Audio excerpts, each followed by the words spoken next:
मन को डांटो, ये मन बहुत बेईमान है।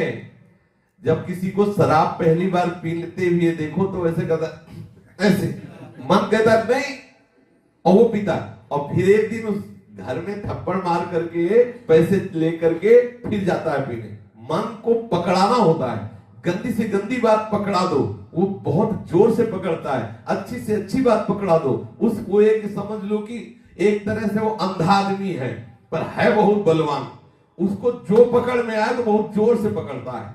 अब ये है कि आपने पकड़ा, और जो पकड़ लिया आप बिना फुसलाए उसे आप छुड़ा नहीं सकते, इतना वो जोर का है। अब इसने शरीर को पकड़ लिया, इसने भोगों को पकड़ लिया। देख लो, बार बार हम शास्त्र की बातें सुना रहे, लेकिन वो छोड़ना नहीं चाहता। यदि कहीं वो नाम को पकड़ ले, बस आप समझ लो नामी भगवान भी चाहे तो नहीं छुड़ा सकते।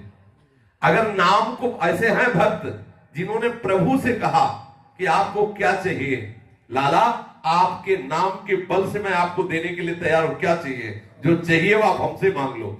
भगवान जो सर्वलोक महेश्वर दाता है, उनसे नाम जपक ने पूछ लिया कि तुम्हें क्या चाहिए, और देखो आशीर्वाद भी तो देते हैं रसिकजन, प्रिया प्रीतम को उन्हीं के नाम के बल से तो देते।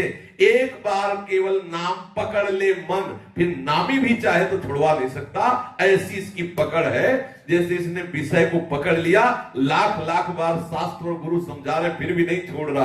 अगर फुसलाए पा जाओ इसको और इसे नाम पकड़ा दो, दुलार से हठ से जैसे भी, एक बार ये पकड़ ले, जैसे थोड़ी देर में आपने पकड़वा दिया मन को। एक समय तो होगा जब ये बिल्कुल नाम नहीं जपता होगा। आज इसने थोड़ा तो पकड़ के राजी हो गया, और धीरे से अगर पूरा पकड़ा दो हर समय वाला नाम जप। अब जितना नाम जप करो, यदि आप छोड़ना भी चाहो तो मन नहीं छोड़ेगा। आप देख लो करके।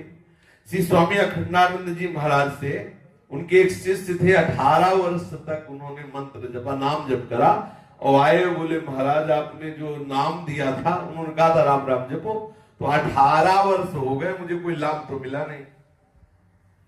कोई दूसरा हो तो आप दीजिए, 18 वर्ष में मुझे कोई लाभ नहीं हुआ। स्वामी श्री अखंडानंद जी प्रकांड विद्वान और भगवत बोध महापुरुष थे, तो उन्होंने कहा कि अच्छा भैया एक बात करो, जो 18 वर्ष से नाम ने तुम्हें कोई लाभ नहीं दिया, 24 घंटे तुम्हें हमारी कसम है, तो मुझे गुरु मानते हो, ऐसे नाम की याद भी ना आने पावे, 24 घंटे बाद तुम्हें दूसरा नाम दे देंगे। वो प्रणाम, जो ही प्रणाम किया तो अभ्यास 18 वर्ष का। अब और एकाग्रता बनी कि लेना नहीं है, अब तो बाहर निकला, गुरु की कसम, अब वो तो नाम मशीन की तरह शुरू। वो गेट के बाहर नहीं निकले, रो के लौट गया, बोले महाराज सब कुछ हो सकता है लेकिन अब नाम नहीं छूट सकता। बोले ये मिला 18 साल में। अब जिसकी जिह्वा विवश होके गुरु की कसम खवाने पर भी नाम नहीं छोड़ रही, उसको भगवत प्राप्ति में क्या दुर्लभता रह गई। तू धैर्य पूर्वक रहे, तेरे प्रारब्ध का, कर्म संस्कारों का नाश हो रहा है, निश्चित तुझे भगवत प्राप्ति हो जाएगी।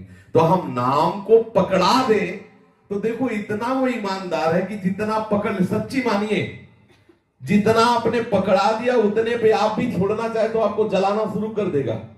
अगर 24 घंटे में 30 मिनट आपने मन को सिखा दिया है नाम जप करना, और उस समय कोई भी आ जाए तो आपके मन को खुद बुरा लगेगा, और लगेगा इसी 30 मिनट में तुम्हें मरना था क्या, यही लगेगा कि इसी 30 मिनट में तुम्हें आना, सारा व्यवहार इसी 30 मिनट में। वो मन जो है उतने में बर्दाश्त कर लिया नाम को, तो अब अन्य बर्दाश्त करे। और सही मानिए, जिस दिन आप इसे 24 घंटे में राजी कर लेंगे तो बहुत ही बढ़िया वस्तु है मन।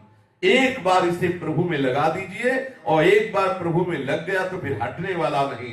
जागृत स्वप्न सुसुप्ति स्फुरत में राधा पदार्थ छटा, ऐसी दिव्य, ये मन बहुत बड़ा सहायक है और मन बहुत बड़ा दुश्मन है।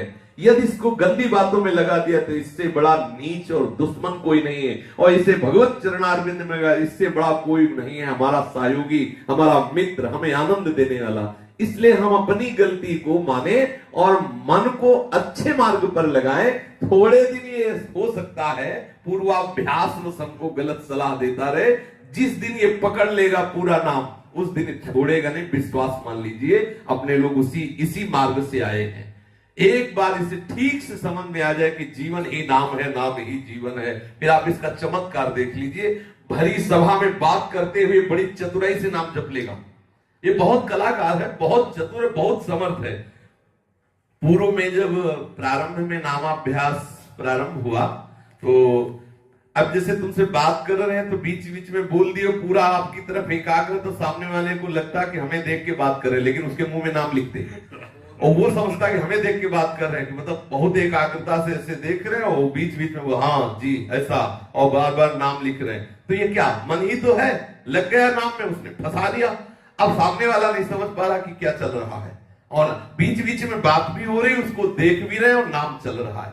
अब हजारों से बात हो रही है, जैसे आप सभा में बैठे हैं, लेकिन मन ने गंदा चिंतन करने का स्वभाव बना लिया तो हो रहा है ना, आप देख लो।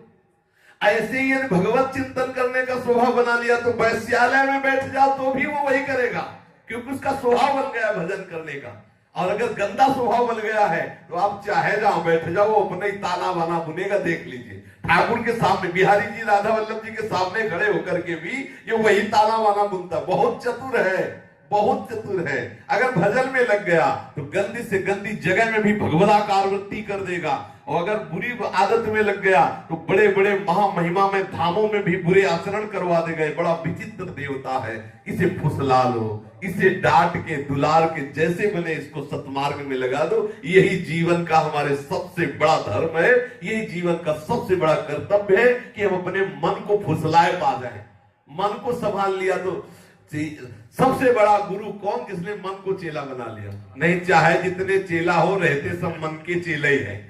मन को जिसने चेला बना लिया वही गुरु, वही महात्मा। जिसने मन को अधीन कर लिया वही सबसे बड़ा बलवान। नहीं तो सब बलवानों को धूल दूषित कर देने वाला ये मन है, एक मिनट में न जाने कहां से कहां खड़ा कर देता है। इसलिए हट करके और दुलार करके दोनों भावों से मन को नाम में लगाइए। एक बार ये पकड़ लेगा तो कभी नहीं छोड़ेगा, इसका स्वभाव ऐसा है।